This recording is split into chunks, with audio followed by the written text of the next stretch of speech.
we're in your notes on page, we'll start on page 63, just do a brief recap. So I lost a couple slots yesterday, and so I'm not going to get my full time that was scheduled to get through the material that I wanted. But I do have this final one, and I just want to add a couple things and maybe just touch on a few points. So we won't get through all your notes, and I have a couple things I'll read here that are not from your notes, but they're easy to source. They're just mostly from the pioneers. And we've been discussing the role of Islam. And the first presentation we dealt with, we went over the history of Revelation 9, which is this top line here from 606 all the way to 1840, and we went through the application of several of those. We went through the application of this line, and we also identified some of the question marks, I guess you could say, that are on that line that are unanswered. The biggest one that we talked about would be 1449, and the most pressing of the points on this line, because 1449 is the next waymark, and we mark it at Raphia or midnight. And the implications of that waymark are that there's going to be some interaction between Islam and the United States, and the United States will submit itself in some way, shape, or form to the powers of Islam, and this will lead to a rise of Islam again. And we can start with that point. Or actually, first let's continue the recap, and then I'll get to that point. So we'll come back to that in a moment. And on page 63, we talked about how, and we also went through the role of, went through the line of Numbers 22, and we saw the history of Balaam, those two primary lines that we deal with Islam. Then we got to our notes, and we looked at pagan Rome, and we identified that the barbarians represent the role of Islam, but there's a caveat to that. There's a subtlety there in that there's a 3-1 combination that's identified, and the 3-1 combination is based upon the distinctions that you see at the bottom of the page on page 63, where the Goths, the Vandals, and the Heruli have a repetitive similarities, if I could say it that way. And the Goths, or sorry, not the Goths, and the Huns are different. So you have the 3 and then the 1. So you have the Goths, the Vandals, and the Heruli, representing the 3, and the 1 here is the Huns. And we went through many of those characteristics, the distinctions, the difference between them, the geography, the religion. We talked about the attacks on Rome, that the top 3 are all going to conquer Rome, and by conquer I mean they're going to sack the city or the capital of Rome, or the capital of the empire. And the Huns never are able to do that. They're only ever able to get close to taking the city, and we'll talk about that a little bit later, that distinction. We also mentioned that the Goths, Vandals, and the Heruli directly work for Rome as mercenaries for a long time, or they're in the military for Rome, and then at some point they're going to end that relationship and then attack Rome. But there's a difference with Attila. Attila never works for Rome, though one of my brothers was telling me about and it's something I need to check a little bit into more, but that Attila was there was a hostage exchange, is that the right way to say it? Yes. He was a prisoner exchange,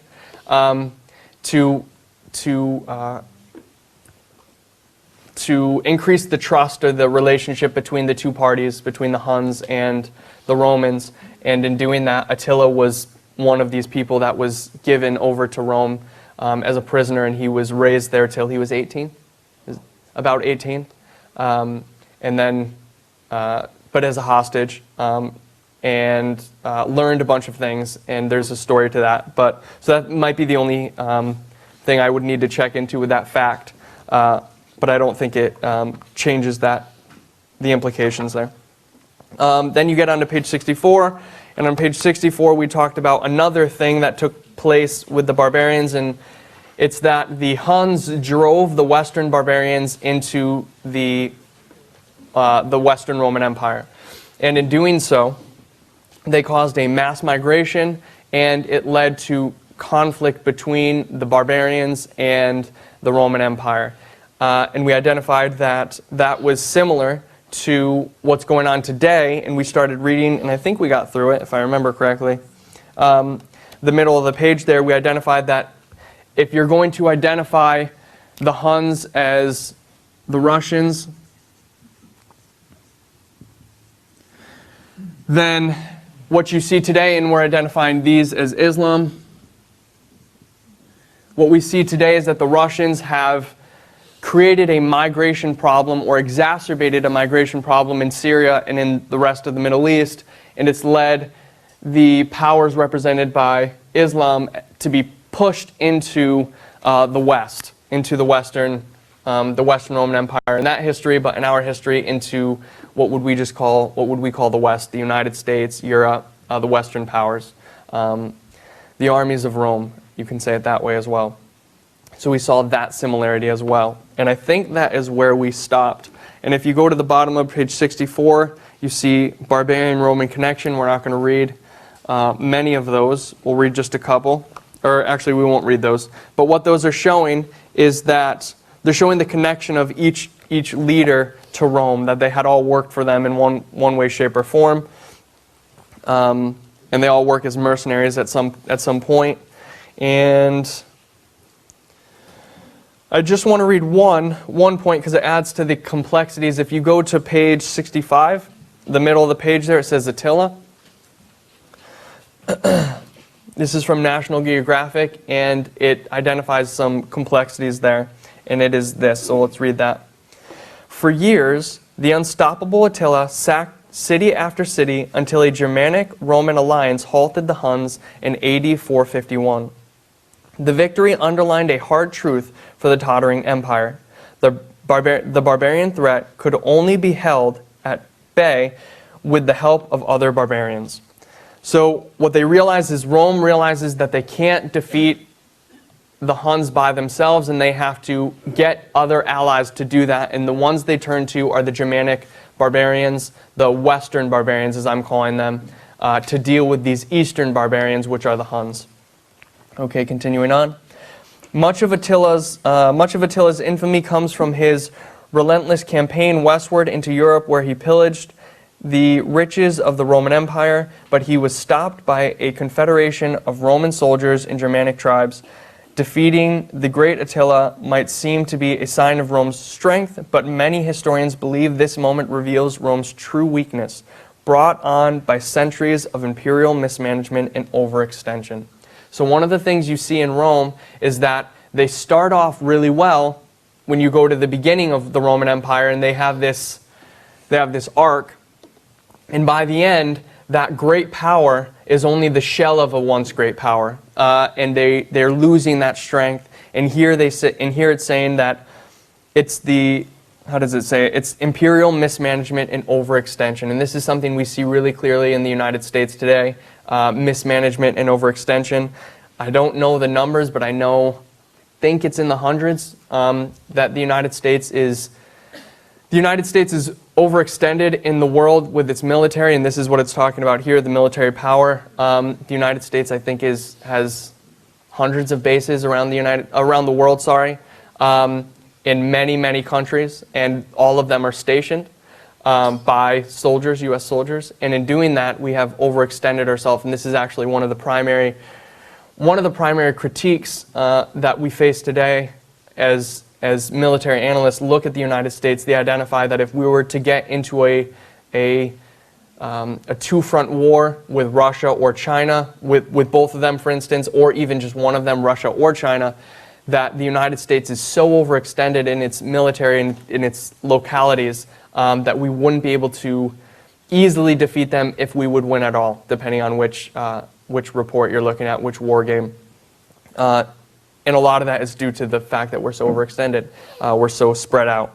So you see the same dynamic taking place in the pagan Roman Empire and the Western Roman Empire as you do today in the United States.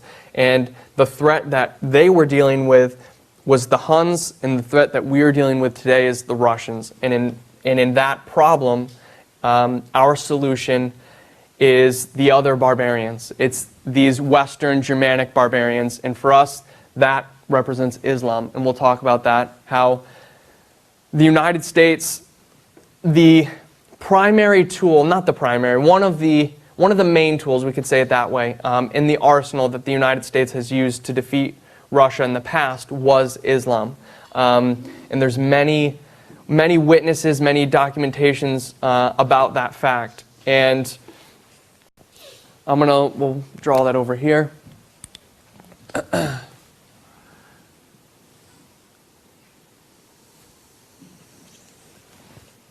So, and we're going to come to this point in a minute a little bit more clearly, but this will be 1989 with the time of the end. And we know that from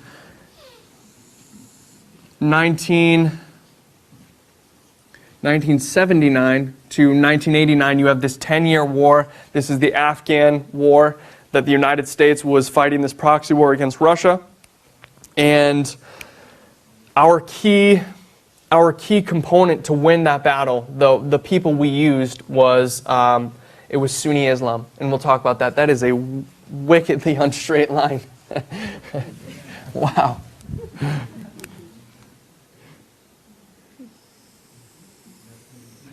Left-handed, is that better? That's marginally. It's almost the same. What? 800 bases, 70 countries. Thank you. Thank you, Sister Kathy, for giving me a distraction. Normally the key is that if you go down, it makes it straight, but for whatever reason, that's just not working for me right now. And thank you, Brother Larry. Okay, that'll have to do. So there's this 10-year war, and we'll come back to this here in a moment.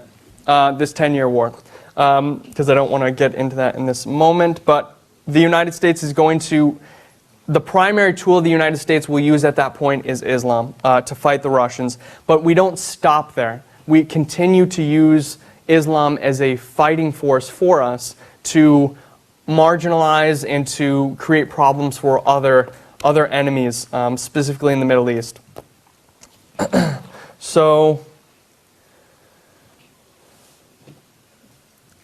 So we'll talk about it now. Actually, that would make sense. So I'm gonna flip pages. I'm gonna come back and forth because we're not doing them in order as much as I would want in this moment. Okay, so let's just talk about that. So you have the beginning of the war here in '79. This is when the first Russian troops enter Afghanistan. Almost immediately, the United States is going to get involved in that, and it's going to increase its involvement in that war, trying to fight the Russians to make it hard for them. And the idea that the United States had during this war was that they were going to give Russia their version of Vietnam, a war that they were unable to win, and that would take millions and millions, billions of dollars, and it would drain them financially, and it would affect the home front and the social tensions there, just like Vietnam did. So the idea was that they wanted to give Russia their version of Vietnam during these 10 years. And they were successful at doing that point. And the way they did it is with Islam. So I should have drawn a map, so this is my bad. If you can picture it, I'm not sure how many of us are familiar with the geography of the Middle East.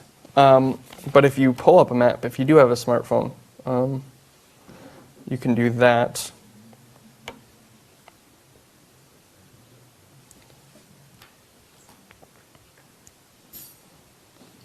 Sorry, one second.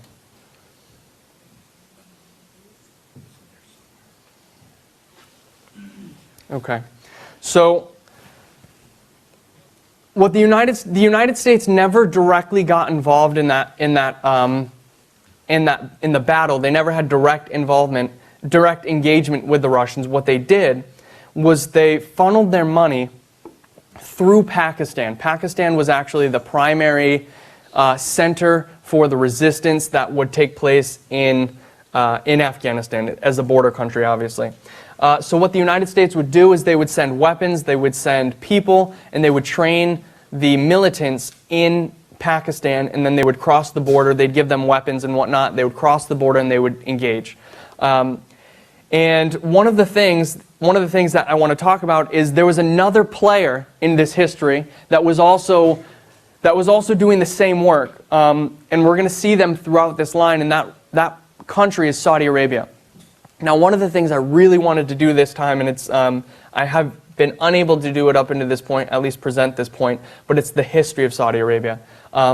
Saudi Arabia is a really interesting country, and what's the most profound thing for me about Saudi Arabia is how all the pieces kind of came together to make them one of the most dangerous countries in the world.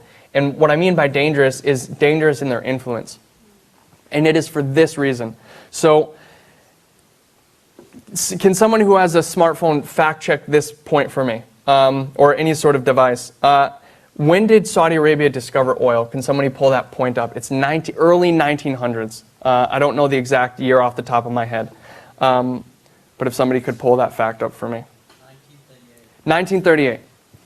Okay, so I'm going to draw another line over here just for a moment. So that is 1938. I won't draw it. We'll just know it. 1938. Put it up here. 1938, this country discovers oil. Now, the reason this is significant is because Saudi Arabia, and just to give some background on this point, there's a lot we could go into. You could do a couple presentations on this. But Saudi Arabia was founded by a coalition, by an alliance between two people. It was the House of Saud. Saud is a house. It's a family name. My last name's Sena. It's my family name, so this would be the House of Sena or the House of Saud. It was the House of Saud coming in, which is a civil power. He was a governor, this al-Saud. He was a governor, and he came into alliance with he was a tribal leader, that's probably a better way of saying it. And he came into alliance with a cleric at that time, a Muslim cleric. And I can't pronounce the name very well, but his name is what we understand to be, let's see if I can pronounce it. Give me 1 second.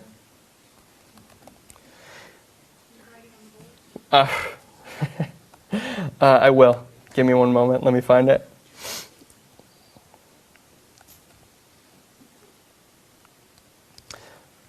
Okay, it's the name. The name is it creates Wahhabism. That's what the name will come to. So here it is. 1 second. Muhammad ibn al-Wahhab. It's spelled like this. I won't do the Muhammad ibn, but it's this ibn IBN al dash Wahhab. That's not too bad. Wahhab. This man here was the cleric that is going to enter into a alliance with this tribal leader, with the Saud house. And what he's going to do, what he believes is he's described as the Martin Luther of Islam, which is kind of interesting. And there's some implications to that as you go through that, as you look at him. But he's described as the Martin Luther. He's a reformer, but not a reformer in a nice way like Martin Luther was. He makes the religion far more radical. Now, there was some radical groups at that time within Islam, but he's going to take it far more to the radical extreme. He's the farthest you can go, really. And he's going to change everything about it.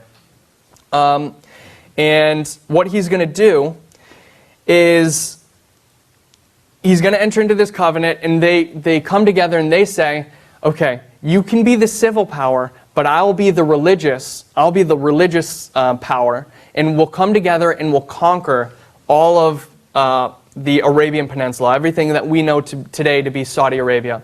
So they make this alliance, and they quickly begin their conquest.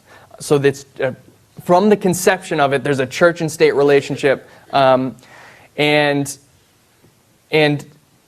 they embark in this relationship, and it goes all the way through. But my point in saying that is the beginning of Saudi Arabia, as we understand it to be today, was conceived in this relationship between these two men.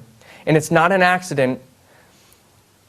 It's not an accident that there's implications today that religion that they were adhering to, Wahhabism, is what's come down to the end of the world to be the primary religious belief of every Muslim terrorist that you would mark or that you would see in the news today. So bringing that down to what's taking place here with 1938 is you have this country that is, I don't know if backwards is a mean thing to say or a wrong way to say, but it's not the West. It's not industrialized. It's not, they're a Bedouin society. You know, it's very tribal still, but there's a government and everything. And then they find oil in 1938, and they're all adhering to Wahhabism, this dangerous version of Islam.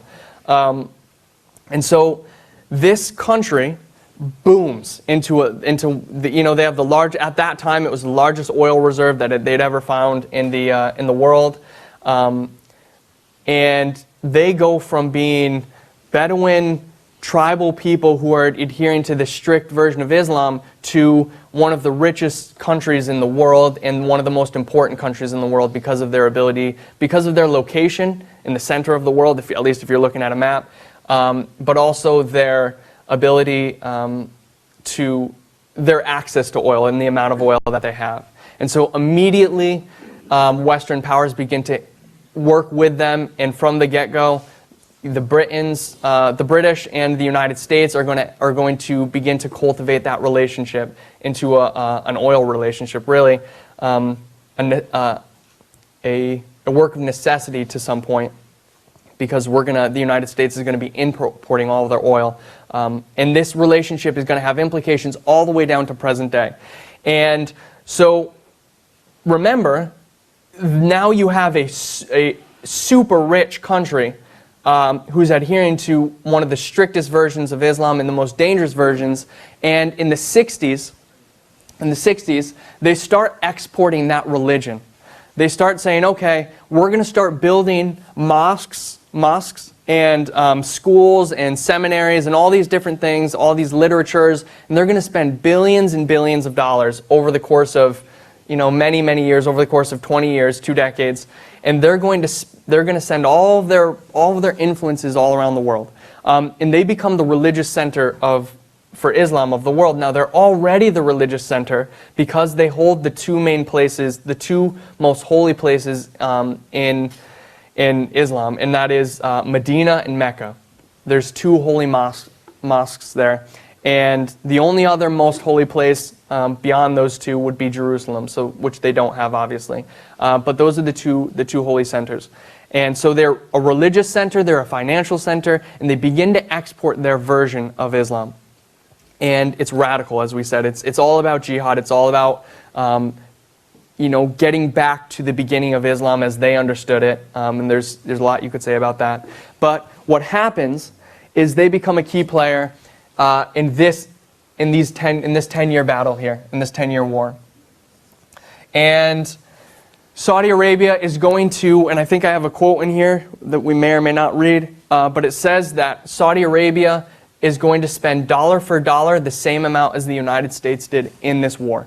So Saudi Arabia, that Islamic power, and the United States are going to spend equal amounts of money, equal amounts of investment in this war, and what they do is it was smart for the time. It was a good idea. What they do is so as we said before, they're pumping out this, years before, in the 60s, they start pumping out this version of Islam.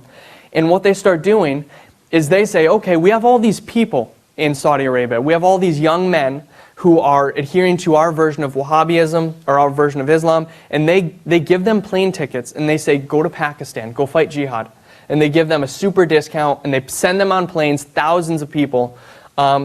and they give them a discount, send them to Pakistan, and they get trained by Pakistan with the help of the United States, and they cross the border. And they start imbuing into these people the ideas of jihad, the ideas of Wahhabism, and it becomes it's like a moth to a light. You know, you have extreme people, and they see this battle here taking place in the name of jihad, in the name of Islam, and they all flock to this cause. And it's going to create a situation to where it's going to create a snowball effect, as we'll see momentarily. But what happens is all these people come there, and this new breed of Islam is born. This breed of Islam that has actually never been seen before at this point. And in 1988, a Saudi Arabian by the name of Osama bin Laden, he had already been in Afghanistan, but he's going to he's going to do something in 1988. He's going to make Al-Qaeda, as we understand today. And Al-Qaeda starts off very small. They were initially just a logistics support kind of group. Because he was rich, he was the son of a millionaire, so he would bring his equipment, he would bring his money, and he would fund them, and he helped them, help the other mujahideen, which just means fighters, the other fighters in their battle, and he starts Al-Qaeda in 1988. Now, next year, the Soviet Union is going to, you're going to have the falling of the Berlin Wall, but you're also going to have, this is the point to where they're going to pull out of Afghanistan. So now you have thousands of people who have been cultivated by Saudi Arabia in a religious aspect and trained in a military way by the United States indirectly by sending advisors and trainers and whatnot. And you're going to have these thousands of young men. And Osama bin Laden in I think it's 1991 or 1992 is going to identify that he has 40,000 people who are willing to take up arms and to help do specific work that was going to take place in that year. He was offering his service to Saudi Arabia because of the problems with Iraq. But regardless of that fact, what's going to happen is he's going to have all these people, and they're going to begin to they have nowhere to go at this point, and they believe in jihad, and they see a decadent Islam, and they see a decadent world. And now they have weapons, they have training, they have funding. And so they begin to break their ties to all the people that they had previously been in alliance with, one of them being the United States during this time period. And there's this development of events, this development of attacks that are going to take place from 1989 to 9/11. And there's going to be several different bombings that take place. There's going to be a lot of different things that happen, but it leads to what we understand with that line from 606 to 1299, that there's this rise of Islam that's taking place until you get to 9/11, to where they consummate their abilities by taking on the World Trade Centers.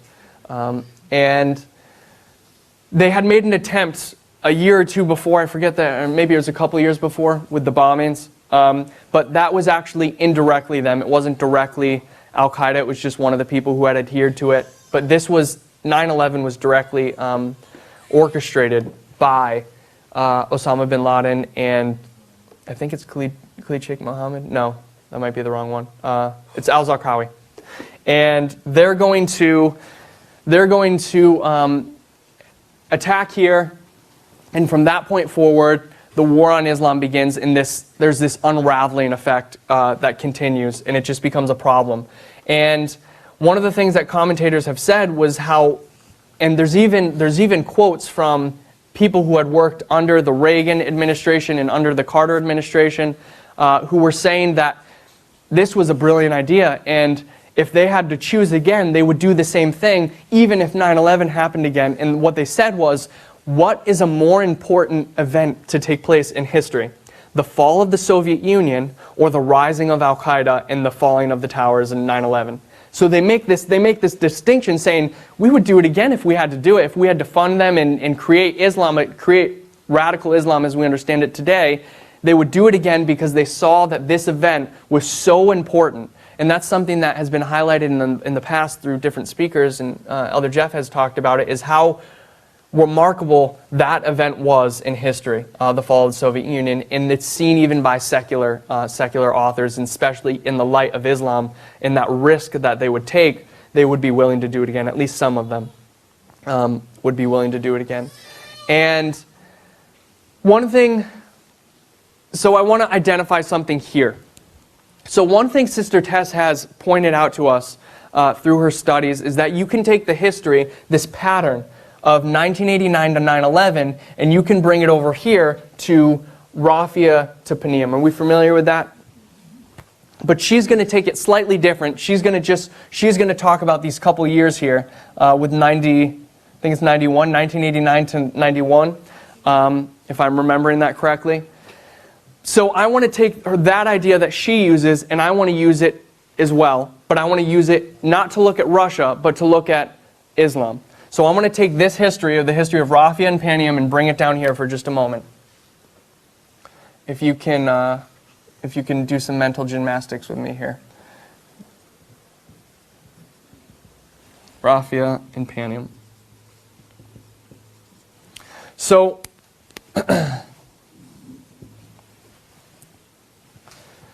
when you look at the history of 1989 to 9/11, it's going to give you your hallmarks or your waymarks, your characteristics about what's going to happen here and who's going to do the work. Now, Sister Tess has used this to make some really key points. For instance, one point was we're not going to see a hot war with Russia. We're going to see a Cold War again, indirect conflict. And one of the key points she uses to make that illustration is the history from 1989 forward. You know, this history here.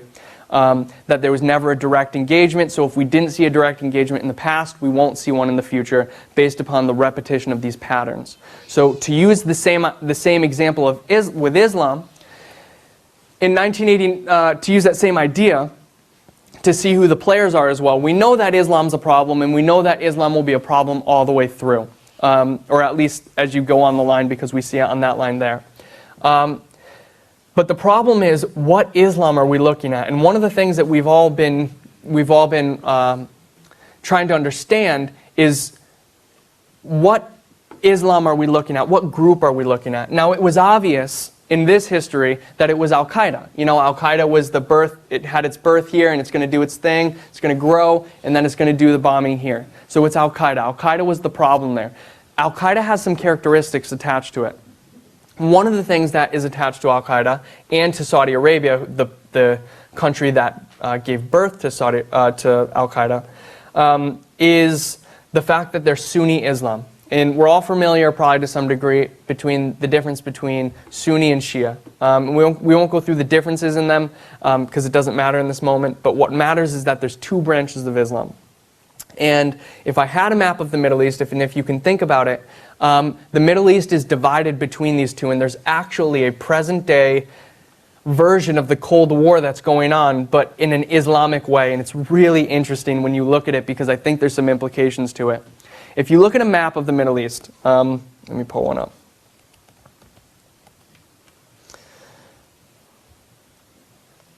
If you look at the Middle East, so the big ones, there's two main superpowers in the Middle East right now, and it's Saudi Arabia and Iran, and they're in direct conflict and tension with each other. So, and I don't know the implications of saying it like this, but I'm just going to say it. It seems, and you'll understand why I'm saying it in a moment, but if you can take the idea of a Cold War and insert King of the North and King of the South in that kind of way, Saudi Arabia represents the King of the North in that way. So if I'm just I'm not trying to say that they are the King of the North or anything like that, but just the idea that there's two powers fighting, and there's one is one and one is the other, and there's going to be groups of people who flock to either side. Saudi Arabia is one, and Iran is the other. So the people that are flocking to Iran, or to Saudi Arabia, one of the key players is the United States. The United States is in a very close relationship with Saudi Arabia and has been since the oil problem, and it's only escalated. And behind them, and they're Sunni, Saudi Arabia is Sunni, and they export Wahhabism, as we said before, Sunni Wahhabism, and the people that follow them it's Saudi Arabia, the United Arab Emirates. You have Qatar, but though Qatar is a little bit on the outs of that. Turkey is Sunni, but there's a caveat there. There's been some things going on there. But there's many other, Egypt, Sunni as well. And they all flock behind Saudi Arabia. And on the other side of the aisle, you have Iran. And under Iran is some key players that we're familiar with. You also have Pakistan with Saudi Arabia. And Afghanistan as well, to some degree. But on the other side, you have Iran, Iraq, Syria, and those are the key ones. And you also have Lebanon, and we're all familiar with that, with Lebanon. And those are the key Shia powers, and there's this conflict between the two of them. So what I want to suggest is looking at this history from 1989 to 9/11 will give us the characteristics of this history from Rafiya to Panium. So in this history, the players are Sunni it's Sunni Wahhabism, it's not Shia. The power is not Shia. And so I want to suggest that we shouldn't be looking at the Shia powers, Iran, even though there seems to be a tendency to look at them because of their contrast to the United States and the problems that's taking place there. But Iran's not the problem. It is, and we'll talk about that in a moment with that line over there. But the problem is Sunni Wahhabism, and that is Saudi Arabia, and that is those who are following that in those footsteps. And that bringing that down here again, we should see Sunni Wahhabism being the problem from Rafiya to Panium. Now, if you bring that line over here, the line on the top of Revelation 9, this is 1449, and this is 1453. Now, if you remember the history we talked about, in 1449, you have the loosening of you have the loosening of the four angels that are in the great river Euphrates. If you look at the verses there, so there's a loosening that takes place here in 1449. We also know there's a loosening that takes place in 1989. This is when Islam is allowed to rise. This is when Islam is allowed to rise from 1989 to 9/11 because of the conflict that's taking place between the King of the North and King of the South, which leads to the rise of Islam. They don't attack in the beginning. They grow, and it leads to a point to where they attack. So they're loosed, they grow, they attack. That's the pattern of Islam. Same thing here takes place between 1449 and 1453. They're loosed, they grow, they attack.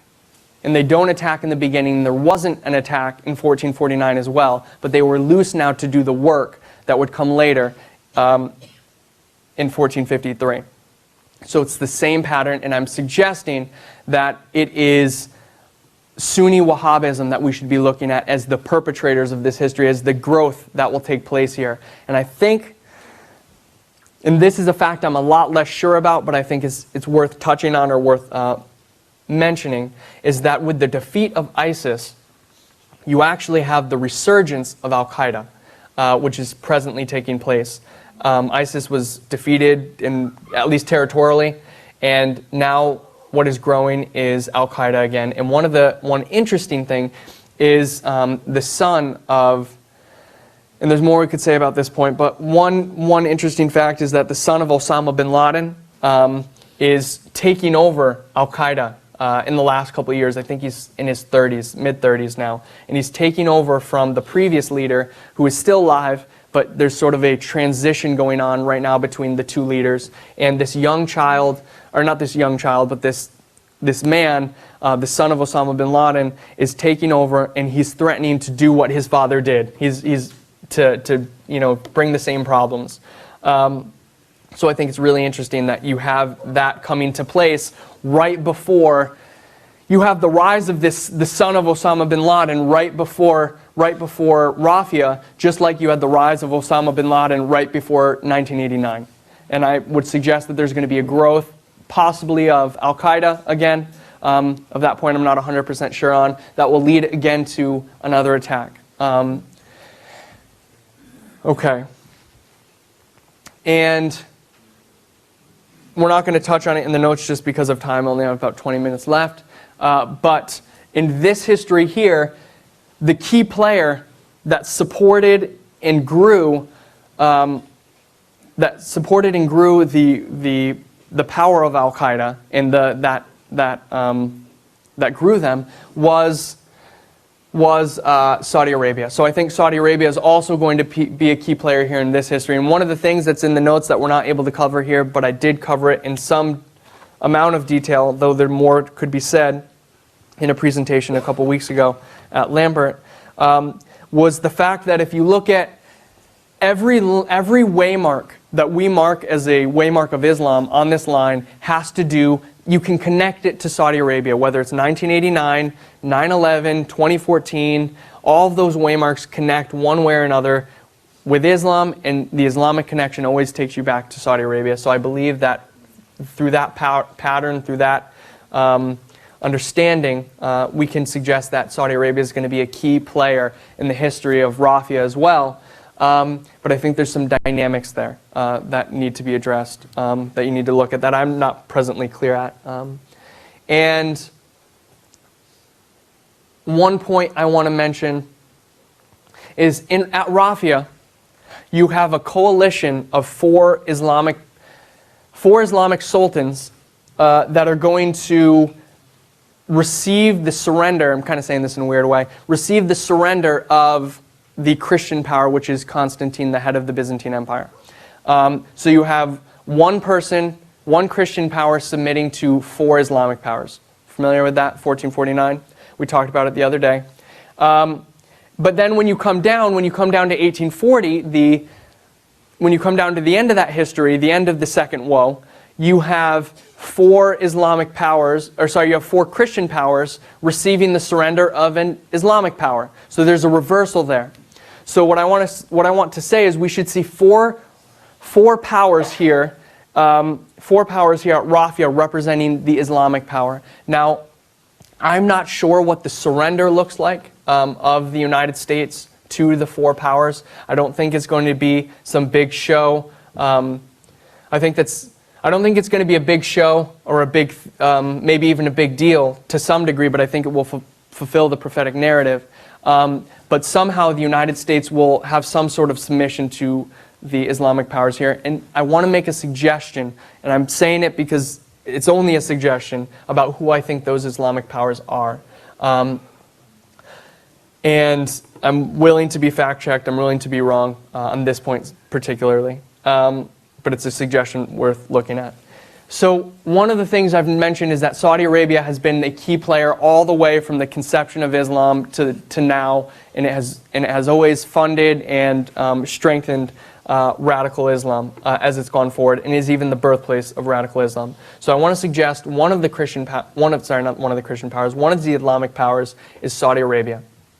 Now, if you look at the present situation in the Middle East, there's something called the Arab Quartet. And now, quartet means four.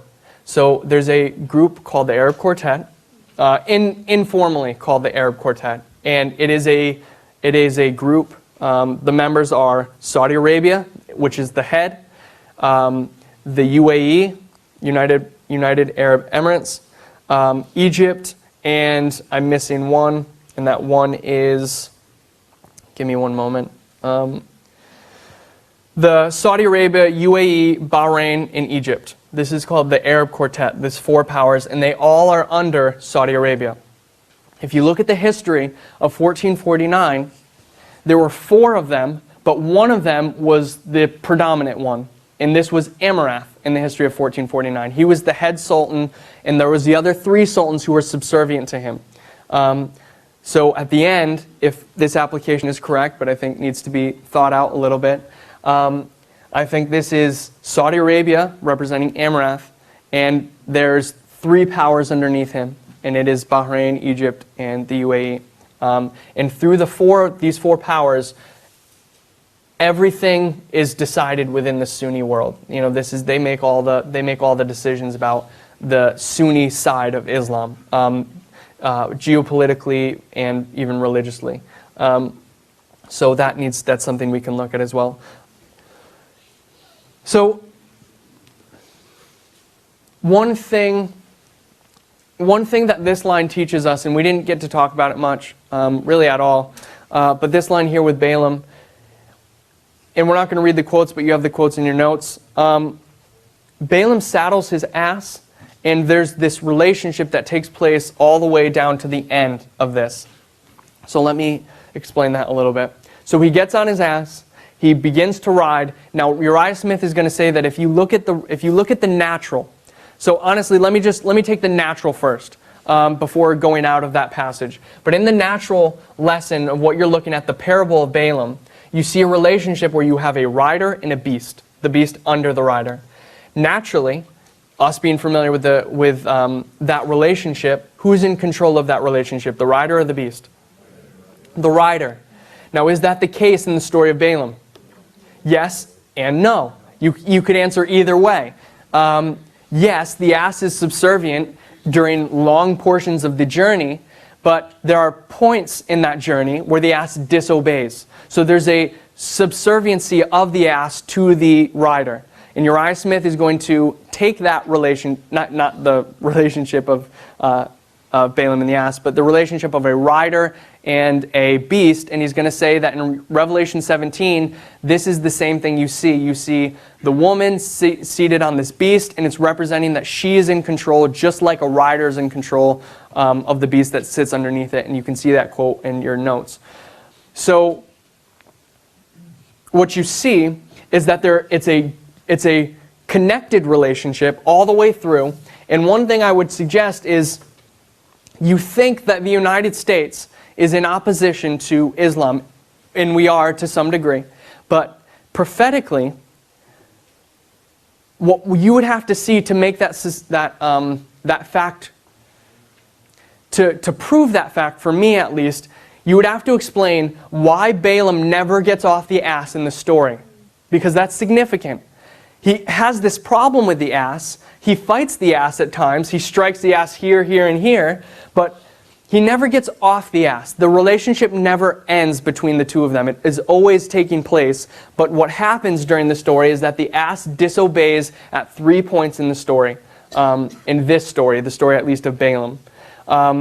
And there's going to be the ass breaks the decision of Balaam. Balaam says, go forward. The ass takes a right or a left, turns off the path. And there's a reaction by Balaam. So that is, I want to suggest that is the formula for the relationship here. It's that there's a relationship. The ass is going to be the one who breaks the relationship. Not breaks, but who goes against that relationship. And then Balaam, or the United States, is going to correct or to restrain the actions of the beast or of Islam or of the ass during this time. So as you come to this history here, moving back to this line,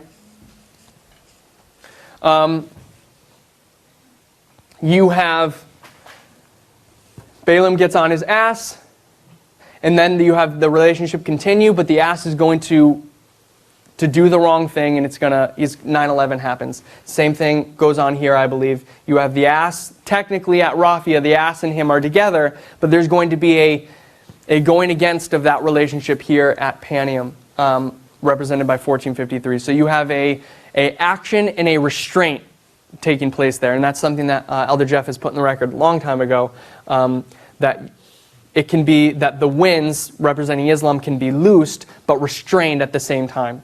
You can see those actions there. And so, again, just mentioning that, this relationship goes all the way through till you get to the end of the story here, where the ass is going to fall, and using our understanding of compare and contrast and our understanding of what's naturally taking place here in the history, but it doesn't tell you, is if the ass fall, who falls as well? Balaam. Balaam's seated on an ass, and he's going forward, and the ass falls out underneath him. So if the ass falls with him on it, he also falls.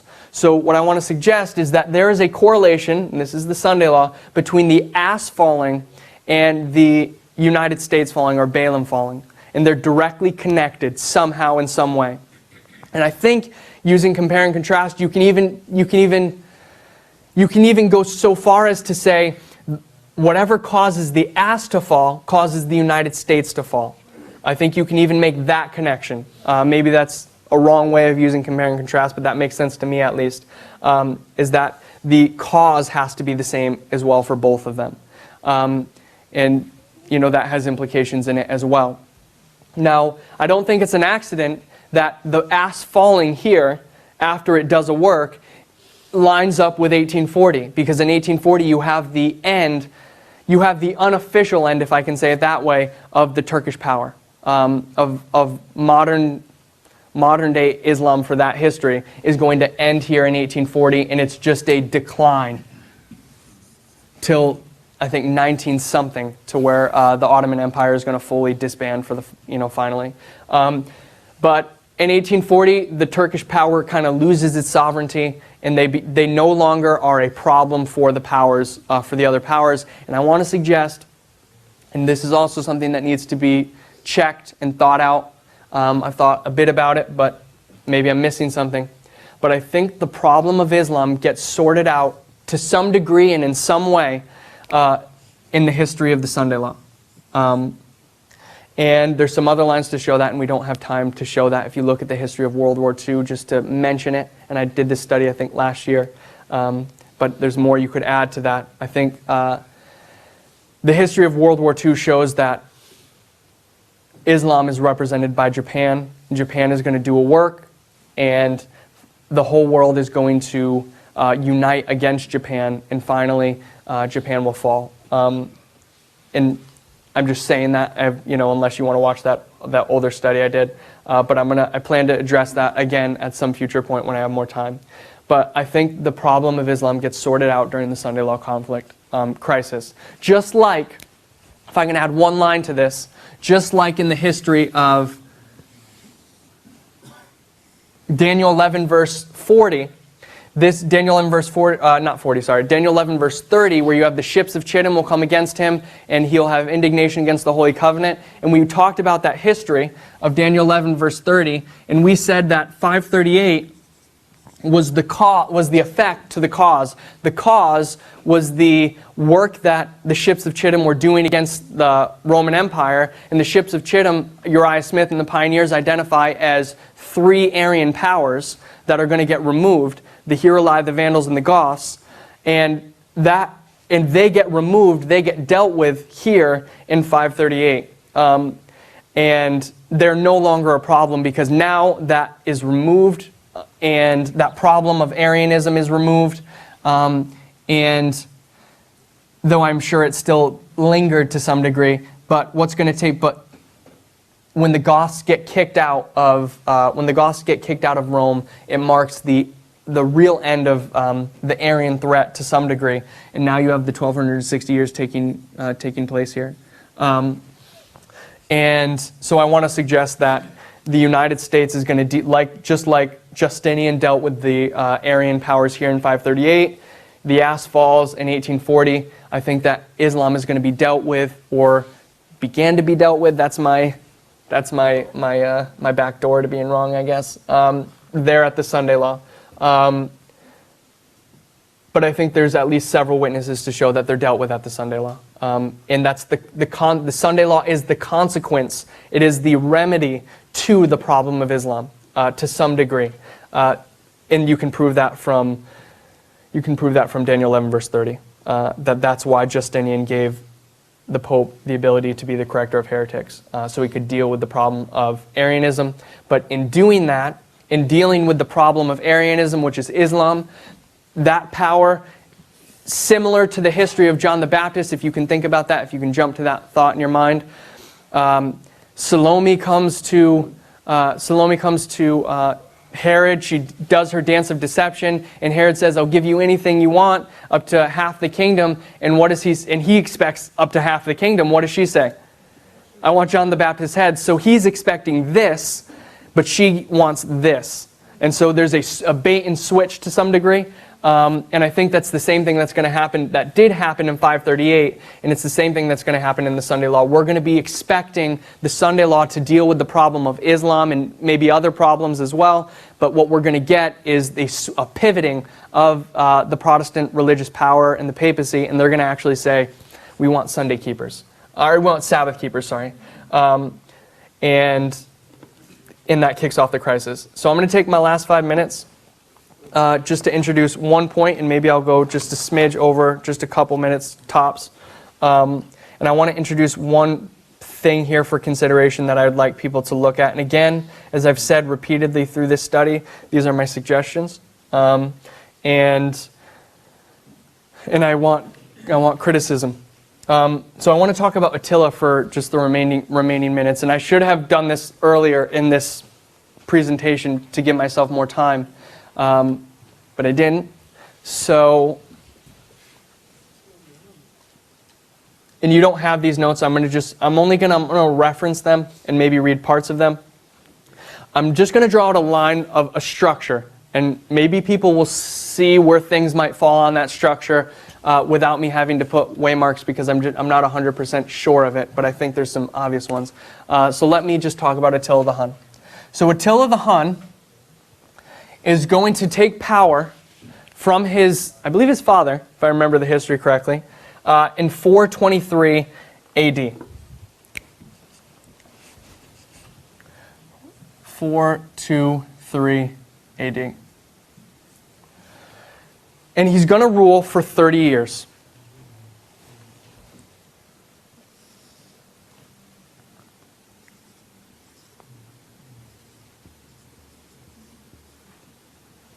From the beginning of his rule to when he's going to die.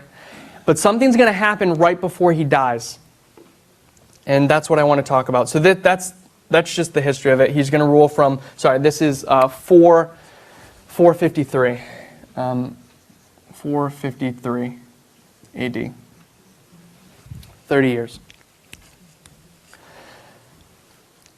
So I want to talk about what happened. And this, I'm going to have to read a quote or two just to illustrate this point. So this is from GEP, Great Empires of Bible Prophecy, something from Uriah Smith. I forget, I think it's Great Empires of Bible Prophecy. Is that? Yeah? Yes? Okay.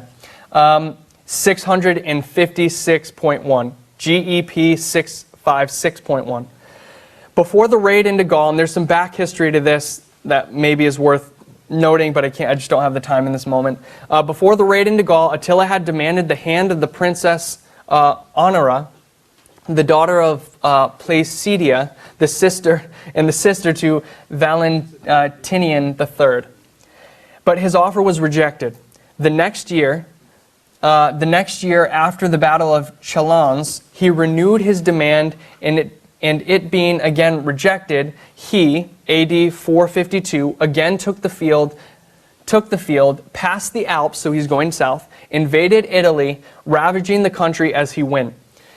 Took possession of the royal palace of Milan and declared his resolution of carrying his victorious arms to the gates of Rome.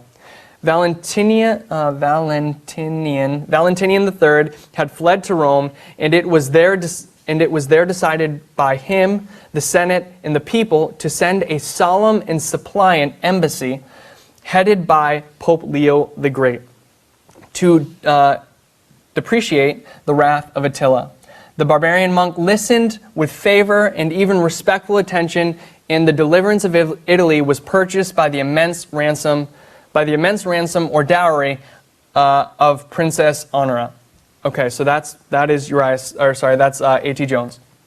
So basically, just to say what's happening there, he is coming down from the north, and he's through the Alps, and he's ravaging Italy as he goes, and he comes to the point to where he says, if you don't get me what I want, I'm coming all the way to the gates of Rome, and I'm going to enter the city. So he's on his way to take the city of Rome. If you remember, I said he never had done that up until this point, and this is why he never did it, because what we're going to talk about now. But the Goths, the Vandals, and the Heruli all successfully take the city of Rome, or the capital. The capital changes at one point from Rome to Ravenna. And they all take it, but he's not going to do it because of this event here. So they send an embassy, and it's led by Pope Leo the Great. So, and this is in the end of the year 452.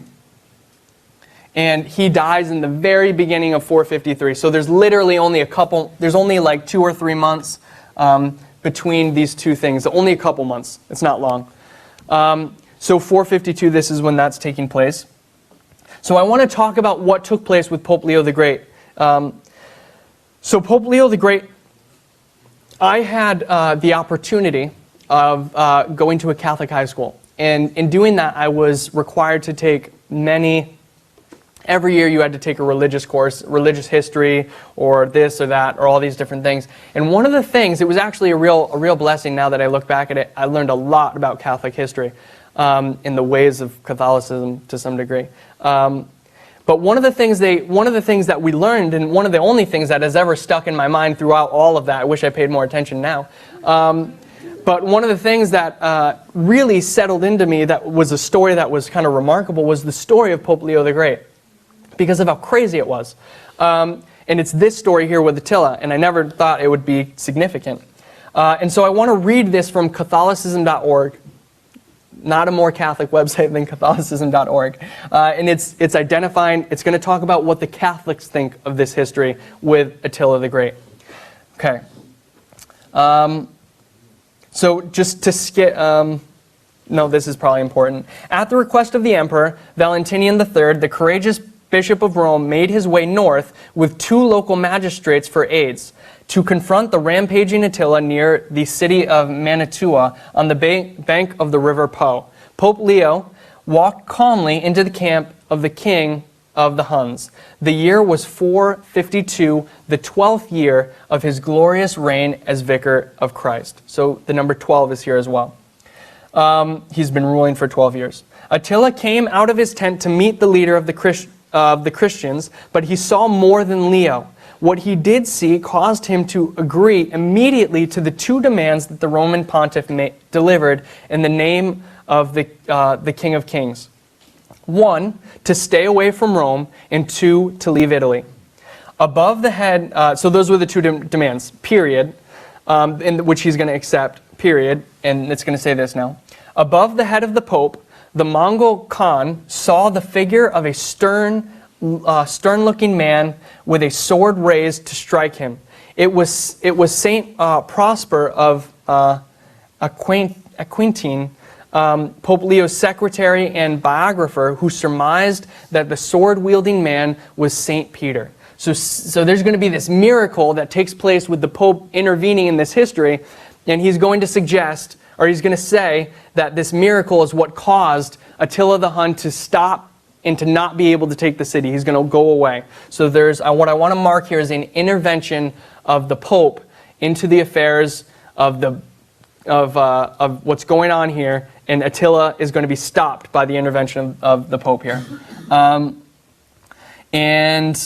they said that it was this great miracle, and he's described as one of the greatest popes that has ever lived because of all the things he did. He also takes place, and this is another thing you can see in the lines as you look at this, he also is significant in the history of the Vandals, because Genseric is going to sack the city of Rome, and it's Pope Leo who's described as the hero of the sack of Rome in, I think it's the year 455, because he's going to stop Genseric from completely destroying the city. And he places a restraint on Genseric, and he says, if you're going to ravage the city, don't kill the people. Don't kill and rape and pillage everyone. Just take the stuff and, be as nice as you can. And Genseric heeds that request by Pope Leo, and Pope Leo was actually in the streets, stopping barbarians from doing stuff because of his, because what he said to Genseric.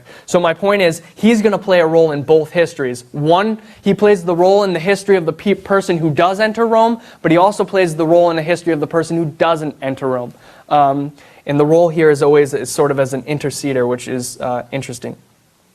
Okay, so I want to mark an intervention of Rome here in 452 that stops Attila from entering. Several months later, Attila is going to die after he ravages Rome, ravages Italy, and then he leaves because he heeds the request. So let's just read this last 2 quotes, and then I'll conclude. Forgive me for taking more time. So this is from GEP again, 656, paragraph 2. Before the king of the Huns evacuated Italy, he threatened to return more dreadful and more implacable if his bride, the Princess Honora, were not delivered to his ambassadors within the terms stipulated by the treaty. Yet in the meanwhile, Attila relieved his tender anxiety by adding a beautiful maiden whose name was Idosio. It's a weird name, I-L or I-L-D-I-C-O, not sure how to say that, to the list of his innumerable wives. And what's going to take place, not to read the whole thing, or let me jump down to the end of it, sorry. They found trembling bride sitting by the bedside, hiding her face with her veil and lamenting her own danger, as well as the death, AD 453, of the king, Attila, who had expired during the night. An artery had suddenly burst, and as Attila lay in a supine posture, he was suffocated by a torrent of blood, which instead of finding a passage through the nostril, regurgitated into the lungs and stomach. So he's going to die, as it says there, only a couple months later, but into this year. I think it's March, but it's right around March. Just a couple months later, after having this interaction with the Pope. And this woman is marked, and there's his wife, and there's some things there about the history of it that could be looked at. But so he's going to die. My point is, he's going to rule for 30 years, and right before he dies, he's going to have this conflict with Rome, and he's almost going to get into Rome, to attacking the city of Rome, but he's unable to do it, and he stops at the gates, and he has this miracle. There's this miracle that takes place because of the Pope's intercession, and he's going to leave, and right after he's going to die. So next point, and this will be where we end, this next quote. So this is from GNT. I forget what GNT stands for. This is also A.T. Jones, and it's page 46. 1901, A.T. Jones, GNT 46.1. This destruction of Attila's empire was wrought in the battle of the river Nadad or Nedio in Pannonia a few months after his death. So just to give you some context of that, because I skipped the one before. A couple months later, there's going to be, after he dies, there's going to be a battle. And the battle takes place because Attila subjugated everyone. Pretty much all of Europe was subjugated to Attila, and they were all tributaries to him. And once he died, everyone was like, cool, the leader's dead, nobody like Attila. And they rise up and they start to fight. So they make this confederacy, and I forget how many there are. There's either 4 or 5 of them, nations that come together, of these barbarian nations. They come together and they're going to attack the remainder, or they're going to attack the Huns, led by Attila's firstborn. And this is at the river Nadad or Nedio, and this is in the region of Pannonia. And Elder Tabo has talked about this before, and this is, and 30,000 people are going to die, and we'll read that in a second, but this is, as I understand it, is a symbol of Panium. Unless something has changed with that. But the logic seems there. Okay, 30,000 of the Huns and their confederates lay dead upon the field. Among them, Elac, Attila's firstborn. The rest of his nation fled across the Dacian plains and over the Carpathian Mountains. Carpathian Mountains are Russia. To those wide steppes of southern Russia, and it just says that. Skipping down. So they have a battle. Attila dies. There's a rising up of the people he subjugated, and you come to Pannonia, where there's going to be this final battle, and the firstborn of Attila is going to die in this battle, and the following takes place from this point forward. So reading now. The Hunnish Empire is from this time, from the battle in Pannonia, the Hunnish Empire is from this time forward mere driftwood on its way to inevitable oblivion. The immense empire which was founded by King Attila was destined to be of but short duration after the death of its founder. His sons Aladar in Csaba, Saba maybe, in their contention for the inheritance resorted to arms. The war ended with the utter destruction of the nation. So there is the death of Attila, a battle that takes place, and then there's a civil war that ensues until you get to the complete destruction of the nation from that point forward. So there's a structure there. And I just wanted to put that in the record. I'm not going to make any inferences about it at the moment. And I couldn't even get that straight. So you have the intercession of Rome, the death of Attila, a battle that ensues, and then a civil war that ends in the end of the nation. Okay. So I wasn't able to cover all of my notes, and forgive me for going over time. Would you kneel down and pray with me? Thank you. Dear Heavenly Father, Lord, we thank you for this Sabbath day. We thank you for the blessing of fellowship and of the baptisms that have taken place in this high Sabbath.